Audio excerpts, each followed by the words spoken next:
Election हारे भी हैं, जीते भी हैं। उस समय काम चालू नहीं हो पाया, विकास की कोई कमी नहीं थी। फिर जनता का फैसला है, झूठी राजनीति नहीं करूँगा। धर्मनारायण जी जोशी ने कहा, मैं नरेंद्र मोदी जी के साथ पड़ा हुआ हूँ, मेरे साथी हैं, आज भारत के प्रधानमंत्री हैं और मैं बागुल्य में पानी लाऊंगा। वो भी क्षेत्र छोड़ के भाग गए। मुझे लग रहा है इस बार वापस अशोक जी गहलोत की सरकार वापस रिपीट होगी। अगर मेरे को भी मौका मिल जाएगा विधायक बनने का तो मैं वादा करता हूँ, कोशिश करूँगा बागुल्य बनने की। झूठ बोलने से क्या हो, कि प्रयास कहाँ से करें, कोई पानी आने का जुगाड़ हुए जब है ना। सीपी साहब मेरे राजनीतिक गुरु हैं, सब थोती बातें करते हैं। बागुलिया के लिए सोर्स ये बैठेगा, नाथद्वारा का पानी आ सकता है। और महावली की तो रबड़ी भी बड़ी मीठी है। जो यहाँ पे खाता है वो तो यहाँ इच्छा ही जाहिर करता है। जो अपने क्षेत्र में लड़ना चाहिए वो यहाँ की इच्छा जाहिर करते हैं। मुझे तो उनको धन्यवाद देना चाहिए। महावली की जनता है, जिसको चाहेगी उसको चुनेगी। पार्टी का डिसीजन, टिकट नहीं मिलेगा तो संगठन का काम करेंगे। इस बार महावली की सीट कांग्रेस की झोली में डालेंगे। मोदी जी भी अभी सावरा जी में अभी पधारे थे, उन्होंने भी जिक्र किया था कि ऐसा मुख्यमंत्री शायद भारत में कोई नहीं होगा। तो उनको भी डर है कहीं ना कहीं मोदी जी को, गहलोत साहब की तारीफ करने में वो भी नहीं चुके। तो ऐसे मुख्यमंत्री की हमेशा तारीफ करनी चाहिए और राजस्थान का विकास होना चाहिए। नमस्कार, मैं पत्रकार ओम प्रकाश स्वर्णकार मावली से। आज हम मुलाकात करेंगे, खास मुलाकात सीधी बात नो बकवास में श्रीमान जी पुष्कर लाल जी पूर्व विधायक और वर्तमान प्रधान साहब से मुलाकात करेंगे। राजनीतिक के बारे में आप कुछ परिचय आपका। मैं पुष्कर डांगी, पूर्व में विधायक था, अभी प्रधान हूँ मावली से। राजनीतिक जीवन में 7 बार इलेक्शन लड़ा है। इलेक्शन हार जीत होती रहती है। इलेक्शन हारे भी हैं, जीते भी हैं।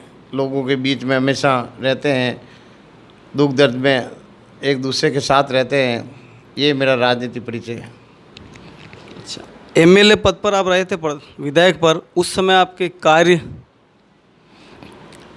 2008 से 13 तक मैं विधायक पद पर रहा। मैंने पूरी कोशिश की विकास के कार्य करवाने की। उस समय माननीय अशोक जी गहलोत साहब मुख्यमंत्री थे राजस्थान के। उन्होंने काफ़ी योजना के माध्यम से काम करवाए, काफ़ी स्कूल कर्मोत हुए, काफ़ी उप स्वास्थ्य केंद्र खोले, बड़ी बड़ी योजनाएं लाए। नगर पालिका में राजीव गांधी आवासीय के 200 क्वार्टर लाए, 200 करोड़ की वहाँ साफ सफाई के लिए योजना लाए। ऐसे कई काम बड़े बड़े लाए, जैसे डबोक से चित्तौड़ हाईवे मावली होते हुए ये 4 लाइन का काम उस समय लाए थे। सीपी साहब केंद्रीय मंत्री थे, पीडब्ल्यू सार्वजनिक निर्माण मंत्री थे। ऐसे कई काम हुए। जैसे मैंने गुड़ली से ये वाया गांसा मावली वैली रोड उस समय स्वीकृत करवाई थी, पर उस समय काम चालू नहीं हो पाया, वरना स्वीकृत हमारे टाइम पे हुई थी। काम तो काफ़ी ऐसे बड़े बड़े हुए थे, विकास की कोई कमी नहीं थी। फिर जनता का फैसला है, जो जनता का मन होता है वही होता है। बागुलिया बांध के लिए क्या कहोगे आप? बागुलिया बांध के लिए देखो, मैं झूठी राजनीति नहीं करूँगा। जो नेता यहाँ पे बागुलिया की राजनीति करके, दली चंद जी भी आए, एमएलए बने, न तो उन्होंने बागुलिया भरा न भर सके। धर्मनारायण जी जोशी ने कहा, मैं नरेंद्र मोदी जी के साथ पड़ा हुआ हूँ, मेरे साथी हैं, आज भारत के प्रधानमंत्री हैं और मैं बागुलिया में पानी लाऊंगा। वो भी क्षेत्र छोड़ के भाग गए। बागुलिया में जब तक स्कोप नहीं होता पानी का आने का, जब तक झूठी राजनीति है। इस बार पाखंड में जो सीपी जोशी साहब जो बांध बना रहे हैं बड़ा, उसमें उतरता होके, उतनौल होके ये जो सीधा पानी आता है, उस पानी का सोर्स है। अगर वो बांध बन जाता है, और सीपी साहब ने अभी 8 करोड़ की नहर की जो योजना बनाई है उधर उतनौल से लेकर, ये उसके माध्यम से बागुलिया भर सकता है। वरना मुझे कोई लग रहा नहीं है इस बार कोई ऐसी स्कोप है जो बागुलिया भर सके। पर इस बार मावली की जनता का सपना साकार हो जाएगा। ये जो नाथद्वारा में बांध बन रहा है, बड़ा डैम इस नदी पे, बनास वाली पे, उसके माध्यम से बागुलिया बनने की पूरी आशा है। और मुझे लग रहा है इस बार वापस अशोक जी गहलोत की सरकार वापस रिपीट होगी और सब मावली की जनता का आशीर्वाद मिलेगा। और अगर मेरे को भी मौका मिल जाएगा विधायक बनने का तो मैं वादा करता हूँ, कोशिश करूँगा बागुलिया बनने की। तो पहले आप विधायक रहे थे, उस समय क्या प्रयास किया बागुलिया का? देखो, मैंने कोई पानी का कोई सोर्स ही नहीं था, झूठ बोलने से क्या प्रयास कहाँ से करे, कोई पानी आने का जुगाड़ हुए जब मैंने। इस बार जुगाड़ है, जो नाथद्वारा में बहुत बड़ा डैम बन रहा है, उससे कुछ स्कोप है, जुगाड़ कर सकते हैं। सीपी साहब मेरे राजनीतिक गुरु हैं, उनको मैंने निवेदन कर सकता हूँ, साहब हमारे को भी पानी दो, तो वो मेरे विश्वास करते हैं, वो दे सकते हैं। इसलिए मेरे को विश्वास है कि अपन इसके माध्यम से, इस डैम के माध्यम से भर सकते हैं, वरना सब थोती बातें करते हैं। बागुलिया के लिए सोर्स ये बैठेगा, नाथद्वारा का पानी आ सकता है। अब की बार उम्मीदवारों की संख्या ज़्यादा होने से क्या कहोगे इस बारे में? उम्मीदवार तो यहाँ जनरल सीट है और योगी आदमी है, इतने एमएलए कैडर के आदमी हैं, योग्यता के अनुसार टिकट मांगते हैं, उनका अधिकार है, मांगना चाहिए।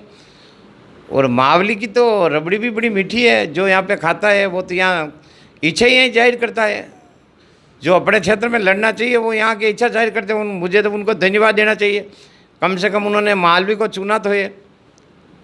अब की बार बाहरी और लोकल का भी थोड़ा चला था। राजनीति में कोई बाहरी या लोकल नहीं होता है, जिसको पार्टी सर्वे करवाती है और जिसको टिकट देती है वो सर्वोपरि है। कोई बाहर का होता है ना कोई अंदर का होता है। मावली की जनता है, जिसको चाहेगी उसको चुनेगी। और अगर आपको आगे से टिकट नहीं मिलेगा तो? पार्टी का डिसीजन, टिकट नहीं मिलेगा तो संगठन का काम करेंगे। हाँ, किसी को भी मिलेगा आपको? पार्टी जिसको टिकट देगी उसका साथ देंगे, उसको जिताएंगे। इस बार मावली की सीट कांग्रेस की झोली में डालेंगे और वापस कांग्रेस का रिपीट करेंगे। माननीय गहलोत साहब को वापस मुख्यमंत्री बनाएंगे, ये हमारा लक्ष्य है। एक अभी नगर पालिका तो बन गई मावली में, हॉस्पिटल के लिए भी बोल दिया, तो हॉस्पिटल अभी तक सेटेलाइट हुआ नहीं, इसमें कितना टाइम? हॉस्पिटल की आ गई है वित्तीय स्वीकृति, सीएम घोषणा की, सीएम साहब ने वित्तीय स्वीकृति भेज दी है। संसाधन बनने में टाइम लगता है, बड़ा प्रोजेक्ट है, उसमें टाइम लगेगा, पर ये उप जिला चिकित्सालय की स्वीकृति की घोषणा आ गई है और उस पर नेम प्लेट भी लिख दिया गया है। और आप हमारे चैनल के माध्यम से कुछ कहना चाहते हो? सबसे पहले तो चैनल के माध्यम से माननीय मुख्यमंत्री अशोक जी गहलोत साहब को मैं बहुत बहुत बधाई देना चाहता हूँ।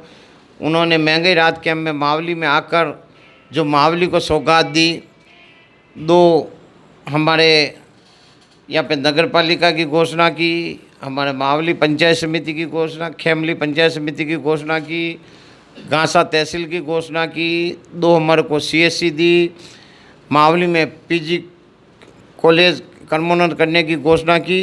इन्होंने कई ऐसी बड़ी सौगात दी जो मावली के इतिहास में एक स्वर्णीय अक्षरों में लिखा जाएगा कि एक राजस्थान के यशस्वी मुख्यमंत्री इतनी बड़ी घोषणाएं एक साथ कर सकते हैं, वो ताकत रखते हैं। मावली की जनता को बड़ी खुशी है, इस बार जो विकास के काम हुए उसमें कोई कमी नहीं है।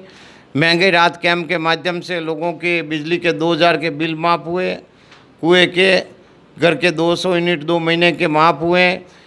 चिरंजीवी एक ऐसी योजना है जो 25 लाख तक का इलाज, जो पूरे भारत में राजस्थान एक ऐसा प्रदेश है जिसमें 25 लाख तक का इलाज फ्री है।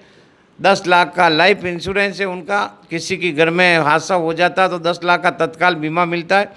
ऐसी माननीय गहलोत साहब जो योजना लाए हैं, चाहे पालनहार योजना हो, चाहे वृद्धावस्था पेंशन हो, गहलोत साहब ने जो इस कार्यकाल में काम करके दिखाया, इससे माननीय भारत के प्रधानमंत्री मोदी जी भी अभी सावरा जी में अभी पधारे थे, उन्होंने भी जिक्र किया था कि ऐसा मुख्यमंत्री शायद भारत में कोई नहीं होगा अशोक गहलोत के मुकाबले। उनकी तारीफ़ की और उन्होंने कहा अगर सरकार हमारी आई तो अशोक गहलोत साहब की कोई योजना बंद ही करेंगे। तो उनको भी डर है कहीं ना कहीं मोदी जी को कि गहलोत साहब की तारीफ़ करने में वो भी नहीं चुके। तो ऐसे मुख्यमंत्री की हमेशा तारीफ़ करनी चाहिए और मुख्यमंत्री जी वापस रिपीट होने चाहिए और राजस्थान का विकास होना चाहिए। बहुत बहुत धन्यवाद आपके चैनल को और पत्रकार जी को भी बहुत बहुत शुभकामनाएं। आपका चैनल इसी तरह प्रगति करे, हमारी आवाज़ जनता तक पहुंचाए। धन्यवाद। धन्यवाद साहब।